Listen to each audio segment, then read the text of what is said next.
Hello, everyone. My name is Gus Feinberg, and today I will walk you through the main ideas from Unit 12 of the economy. Um, we are going to be dealing with market failures, externalities, and the role of public policy and other solutions. We'll also discuss why free markets sometimes fail to produce socially desirable outcomes, um, how economists analyze these failures, and what can be done via bargaining, uh, regulation, taxes, or any other tools to address them. And then finally, we will be reflecting on the limits of markets in handling everything. All right, so let's get into it. Okay, so let's begin with the presentation, Navigating Market Failures. So we'll start out talking about introduction to market failures. What is a market failure? Market failure is a situation where the market fails to allocate resources efficiently, which leads to a suboptimal outcome for society. And some key topics in this presentation that we'll be covering are externalities, information asymmetry, and government policies to address market failures. And there's importance of understanding these market failures, right? Recognizing market failures is crucial for effective economic policy and decision making to promote efficiency and equity. And by understanding these concepts of market failures and the various approaches to be addressing them, we can work towards more efficient and equitable economic outcomes. So to begin, right? What are market failures? Market failures occurs when free markets, left on their own, do not result in socially optimal outcomes. This is usually because individual incentives don't match what is best for society. Like today, there's what we'll be looking at.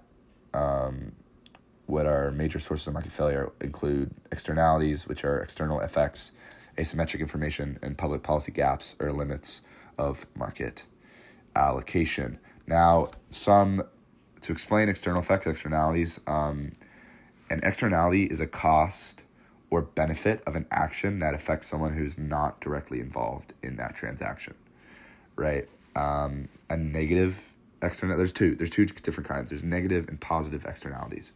So a negative externality would be stuff such as pollution, noise, you have traffic, just things that in general just make life bad. While a positive externality would be vaccinations, you got education, home renovations that raise input value. Say you want to get a pool, it's going to bring up the value of the rest of your neighborhood. It's a family-friendly neighborhood. People are going to look at that. In both cases, the private decision maker ignores part of the total social impact. Now, marginal private versus external versus social costs. To understand externalities cause market failures, we need to use three important cost concepts. You have MPC, MEC, and MSC. MPC is marginal private cost, which is the cost paid by the producer or decision maker alone.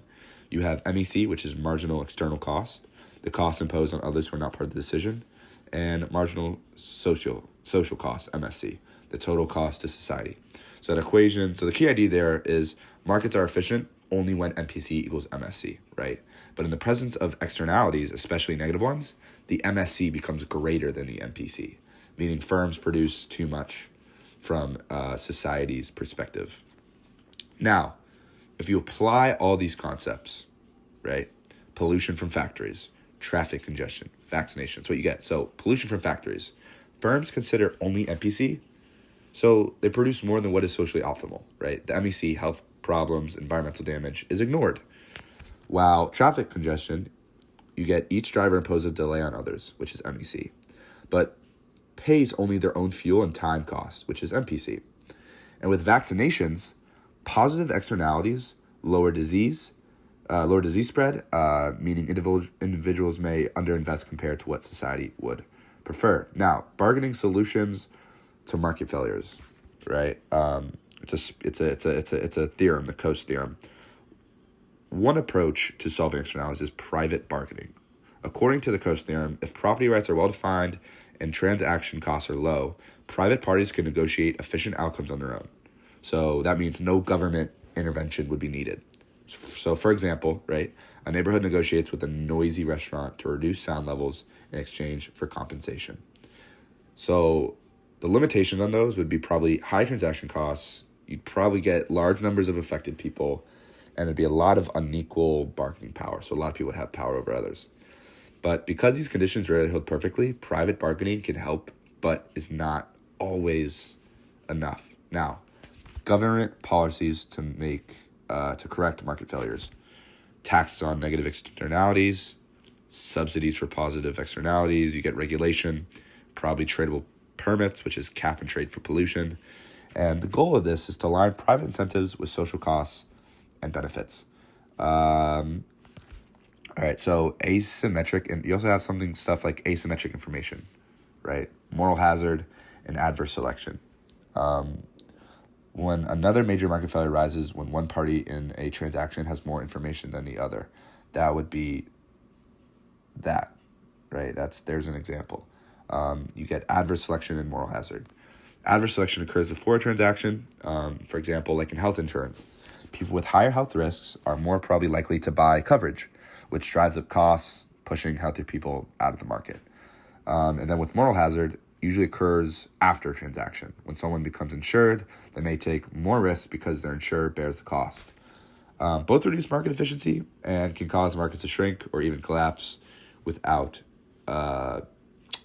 intervention. Then you have arguments against using markets for everything, though. So although markets are powerful tools for coordinating billions of decisions, there are strong arguments against using markets for every aspect of society. Some goods can involve ethical concerns, right? Selling organs or political influence. You get markets can worsen inequality. Not everything is measurable, right? So love, care, environmental value. Markets sometimes also encourage short-term thinking over long-term social welfare. These arguments highlight the markets are tools, not, unfortunately, universal solutions. But there's a lot that goes into it, right? For example, right here on this slide, we have Coase bargaining, right? Now we talk about taxation, subsidies, regulation, right? Public provisions. It's a lot of stuff that goes into it. When you talk about like moral hazards and other things, moral hazards occur, when one party in transaction has more information or control than the other, and can take advantage of that imbalance. This can usually lead to the party with more information engaging in risky or undesirable behavior at the expense of the other party. There's a lot going into that. And, yeah. And to speak more, I guess, on moral hazard and adverse selection, another major cause of market failure from Unit 12 is asymmetric information, right? So when one party in transaction knows more than the other. So basically two classic problems will arise, adverse selection, which is before a transaction. That usually happens when one party knows something hidden about themselves. In health insurance, people who expect high medical costs are more likely to buy insurance, driving up premiums for everyone. Moral hazard of the transaction. Once insured, people may take more risks or consume more services because someone else is paying. Both problems can cause the market to shrink, raise costs, or fail entirely. That's why information is key. It's a key determinant of market efficiency. But we shouldn't really use markets for everything. Unit 12 ends by discussing the limits of markets. Markets, can be powerful tools, but they cannot and should not handle every aspect of society, right? Some reasons include ethical limits, certain goods like human organs, for example. It's kind of dark, but or like votes should not be, they shouldn't be bought and sold, right? That's like an ethical limit. That's something as a human being you shouldn't do. There's inequality. Markets may reflect ability to pay rather than need. You also have non-market values, things like environmental preservation, care, trust, or like a community well-being, don't always fit into price signals. And then intergenerational concerns, right? Markets often ignore long-term effects on future generations. This means other institutions, such as governments, norms, cooperatives, communities, often play essential rules. But in conclusion, I guess, not a lot. But, banana production and pollution are also a couple of things while I'm looking at the unit right now. The plantation pays a banana plantation using a pesticide called Weekaville, right? It gives a vivid example. Unit 12 gives a vivid example of Weekaville. Here's what happens, right? The plantation pays only its private cost of using pesticides, but the pesticide washed into rivers, harming fisheries downstream. Those harmed fishermen bear the external cost. And even though they aren't part of the plantation's decision, in the textbook graph, the marginal social cost curve lies above the marginal private cost curve because pollution adds extra harm. So what does that mean? The plantation produces more bananas than is socially optimal, and society would prefer a lower output level with less environmental damage. This is an example. It shows how ignoring externalities leads to overproduction.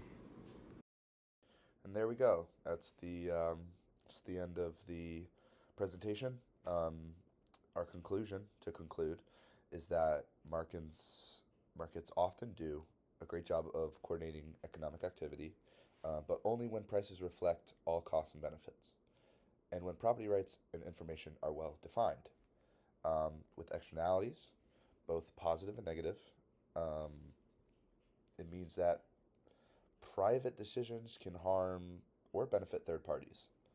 Um, to analyze them properly, we need to consider marginal private versus social costs and benefits.